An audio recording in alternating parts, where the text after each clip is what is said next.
ತಂಗಡಗಿ ಗ್ರಾಮದ ಆರಾಧ್ಯ ತಾಯಿ 12ನೇ ಶತಮಾನದ ಸಾಮಾಜಿಕ ಕ್ರಾಂತಿಯನ್ನು ಮಾಡಿದಂಥ ಬಸವಣ್ಣವರ ಧರ್ಮ ಪತ್ನಿಯಾದಂಥ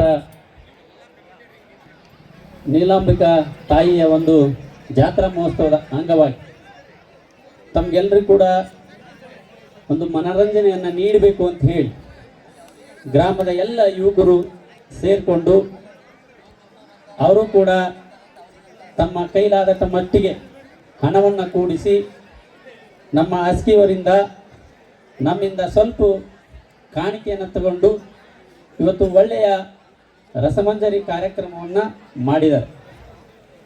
ಈ ರಸಮಂಜರಿ ಕಾರ್ಯಕ್ರಮ ಮಾಡೋದ್ರ ಮುಖಾಂತರ ಉತ್ತರ ಕರ್ನಾಟಕದ ಕಲಾವಿದರನ್ನು ಬೆಳೆಸುವಂಥ ಕೆಲಸವನ್ನು ಇವತ್ತು ತಂಗಡಗಿ ಗ್ರಾಮದ ಯುವಕರು ಮಾಡ್ತಾ ಇದ್ದಾರೆ. ಭಾಳ ಸಂತೋಷವಾದಂಥ ವಿಷಯ.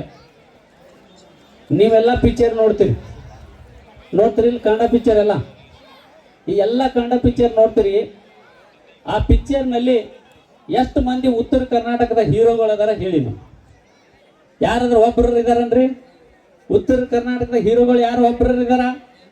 ಇಲ್ಲ. ಯಾಕಿಲ್ಲ? ಉತ್ತರ ಕರ್ನಾಟಕದಲ್ಲಿ ಕಲೆ ಇಲ್ಲ. ಉತ್ತರ ಕರ್ನಾಟಕದಲ್ಲಿ ಒಂದು ಕಲೆಯನ್ನ ಪ್ರದರ್ಶನ ಮಾಡುವಂತ ಶಕ್ತಿ ಈ ಉತ್ತರ ಕರ್ನಾಟಕದ ಯುವಕರಲ್ಲಿ ಇಲ್ಲೇನು? ಐತಿ. ಆದರೆ ಉತ್ತರ ಕರ್ನಾಟಕದ ಕಲಾವಿದರನ್ನ ಬೆಳೆಸುವಂತ ಕೆಲಸ ಇವತ್ತು ಆಗ್ತಾ ಇಲ್ಲ. ಯಾಕಂತಂದ್ರೆ ದಕ್ಷಿಣ ಕರ್ನಾಟಕದ ಈ ಫಿಲ್ಮ್ ಇಂಡಸ್ಟ್ರೀಸ್ ಏನಿದೆಯಲ್ಲ, ಅದನ್ನ ಏನಾಗಿದೆಯಪ್ಪ ಅಂದ್ರೆ ಆ ದಕ್ಷಿಣ ಕರ್ನಾಟಕದವರು ಅದನ್ನ ಆಕ್ರಮಣ ಮಾಡ್ಕೊಂಡ್ಬಿಟ್ಟಿದ್ದಾರೆ. ಅದಕ್ಕೆ ಬಹಳಷ್ಟು ಜನ ಕಲಾವಿದರು ಇಲ್ಲ. ನಮ್ಮ ಪ್ರೈವೇಟ್ ಆಗಿ ನಮ್ಮ ಉತ್ತರ ಕರ್ನಾಟಕದ ಒಂದು ಫಿಲ್ಮ್ ಇಂಡಸ್ಟ್ರಿಯನ್ನು ಸಪ್ರೇಟ್ ಆಗಿ ಮಾಡಬೇಕು ಅಂತೇಳಿ ನಮ್ಮವರು ಧ್ವನಿ ಎತ್ತಿದ್ದು. ಯಾಕಂತಂದ್ರೆ ನಮ್ಮ ಕಲಾವಿದರಿಗೆ ಇವತ್ತು ಆದ್ಯತೆ ಸಿಗ್ತಾ ಇಲ್ಲ. ಅದಕ್ಕೆ ಇವತ್ತು ನಾ ಇಷ್ಟೇ ಹೇಳಲ್ಲ, ಇವತ್ತು ಜಿ ಕನ್ನಡ ಅಂತ ಒಂದು ಬರ್ತು. ಆ ಜಿ ಕನ್ನಡದಲ್ಲಿ ಏನದು ಗಾನ ಸರಿಗಮ ಪದ ಅಂತೇಳಿ ಒಂದು ಕಾರ್ಯಕ್ರಮ ಮಾಡ್ತಾರೆ. ಅದನ್ನ ಅನುಶ್ರೀ ಅವರು ನಡೆಸ್ಕೊಡ್ತಾರೆ. ಆ ಕಾರ್ಯಕ್ರಮದಲ್ಲಿ ಉತ್ತರ ಕರ್ನಾಟಕದ ಕಲಾವಿದರು ಇಲ್ಲ ಅಂತಂದ್ರ ಅದು ಮುಚ್ಚಿ ಹೋಗ್ತದೆ, ಅದು ನಡೆಯಂಗೇನೆ ಇಲ್ಲ. ನಾ ಯಾಕೆ ಈ ಮಾತಾಡ್ತಂದ್ರೆ ನಮ್ಮ ಬಾಳೆಯವರಾಗಿರ್ಬೋದು, ನಮ್ಮ ಹನುಮಂತ ಲಮಾಣಿಯವರಾಗಿರ್ಬೋದು, ಇನ್ನೊಬ್ರು ಇದಾರೆ ಅಲ್ಲೇ ಹಾಡಕಟ್ಟು ಹಾಡ್ತಾರೆ. ಅವ್ರ ಹೆಸರೇನ್ರಿ? ಬಾಳು ಬೆಳಗುಂದಿ ನಂಬರ್ 1 ಜಾನಪದ ಸಂಗೀತಗಾರ ಆತು. ಬಹಳ ಒಳ್ಳೆ ಕಲಾವಿದರು ನಮ್ಮ ಉತ್ತರ ಕರ್ನಾಟಕದಲ್ಲಿ ಇದ್ದಾರೆ. ನಮ್ಮ ಉತ್ತರ ಕರ್ನಾಟಕದ ಕಲಾವಿದರನ್ನ ಬೆಳೆಸುವಂತ ಕೆಲಸ ಇವತ್ತು ಆಗ್ತಾ ಇಲ್ಲ. ಅದಕ್ಕೆ ನಾನು ಹೇಳ್ತಾ ಇದ್ದೇನೆ, ನೀವೆಲ್ಲ ಕಲಾವಿದರನ್ನ ಬೆಳೆಸಬೇಕು, ಗೌರವಿಸಬೇಕು. ಇಷ್ಟೇ ಅಲ್ಲ, ನೀವು ಪ್ರತಿ ವರ್ಷ ನಿಮಗೆ ಸ್ವಾತಂತ್ರ್ಯೋತ್ಸವ ದಿನ ಆಗಲಿ ಒಂದು ಸಂದರ್ಭದಲ್ಲಿ ಏನ್ ಕೊಡ್ತಾರಪ್ಪ ಅಂದ್ರೆ ಪ್ರಶಸ್ತಿಗಳು ಕೊಡ್ತಾರೆ. ಯಾಕ್ರಿ ಕೊಡ್ತಾರೆ? ಇಲ್ಲಿ ಪ್ರಶಸ್ತಿಗಳು. ಆ ಪ್ರಶಸ್ತಿಗಳು ಯಾರಿಗೆ ಕೊಡ್ತಾರಪ್ಪ ಅಂತಂದ್ರ ಹೆಚ್ಚಾನೆಚ್ಚು ಯಾರು ಇರ್ತಾರಪ್ಪ ಅಂದ್ರೆ ದಕ್ಷಿಣ ಕರ್ನಾಟಕದವರು ಇರ್ತಾರೆ. ಉತ್ತರ ಕರ್ನಾಟಕದವರು ಬಹಳ ಕಮ್ಮಿ, ಇರುವುದೇ ಇಲ್ಲ. ಯಾಕಪ್ಪ ಅಂತಂದ್ರೆ ಇದು ಇವತ್ತು ಒಂದು ಕಲೆಯಲ್ಲಿ ಕೂಡ ಏನಾಗ್ತದಪ್ಪ, ಒಂದು ಭೇದ ಭಾವ ಮಾಡುವಂತ ಕೆಲಸ ಇವತ್ತು ಆಗ್ತಾ ಇದೆ. ಅದು ಆಗ್ಬಾರ್ದು ಅನ್ನುವಂತ ಮಾತನ್ನು ಈ ವೇದಿಕೆ ಮುಖಾಂತರ ಹೇಳ್ತಾ ನಾ ಇನ್ನೊಂದು ಮಾತನ್ನ ತಮ್ಮ ಮುಂದೆ ಹೇಳ್ತೇನೆ. ಯಾಕಂದ್ರೆ ನೀವು ಹಾಡ ಕೇಳಕ್ ನೀವು ಬಂದಿದ್ದೀರಿ, ಆದ್ರ ಮತ್ತೆ ನೀವು ಇಷ್ಟು ಜನ ಸೇರಂಗಿಲ್ಲ. ಸೇರ್ತಾರೇನ್ರಿ? ಸೇರಂಗಿಲ್ಲ ನೀವು. ಅದಕ್ಕೆ ಇಲ್ಲಿ ಬಹಳ ಜನ ಯುವಕರು ಇದೀರಿ, ನೀವೆಲ್ಲರೂ ಇದೀರಿ. ಇವತ್ತು ನಿಮ್ಮ ಊರಲ್ಲಿ ನಿಮ್ಮ ಉಪಜೀವನ ಮಾಡ್ಲಿಕ್ಕೆ ಕಲ್ತವ್ರು ಎಷ್ಟು ಜನ ವಿದ್ಯಾರ್ಥಿಗಳಿದ್ದೀರಲ್ಲ, ನಿಮ್ಮಲ್ಲಿ ಎಷ್ಟು ಜನ ಸರ್ಕಾರಿ ನೌಕರಿ ಮಾಡಬಹುದು ನೋಡ್ರಿ. ನಿಮ್ಮ ಊರಾಗ ಸರ್ವೆ ಮಾಡಿ ಎಷ್ಟು ಇರ್ತಾರೆ ಅಂದ್ರೆ 2% ಸಿಗ್ಬೋದು. ಎಷ್ಟು? 2%ಕ್ಕಿಂತ ಹೆಚ್ಚಿಗೆ ಇರ್ಲಕ್ಕಿಲ್ಲ.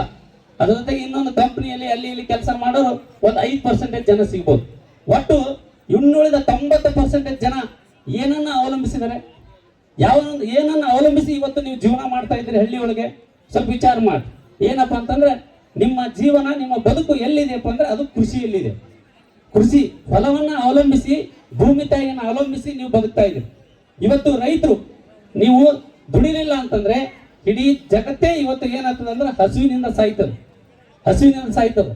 ಅದಕ್ಕೆ ಇವತ್ತು ಒಂದ್ಸಲ ರೈತ ಮನಸ್ಸು ಮಾಡಿ ತಾನು ಬೆಳೆದದ್ದನ್ನ ತನ್ನ ಮನೆಯಲ್ಲೇ ಇಟ್ಕೊಂಡು ಕೂತ್ನಪ್ಪ ಅಂತಂದ್ರ ಇಡೀ ದೇಶದಲ್ಲಿ ಏನಾಗುತ್ತೆ ಹೇಳಿ?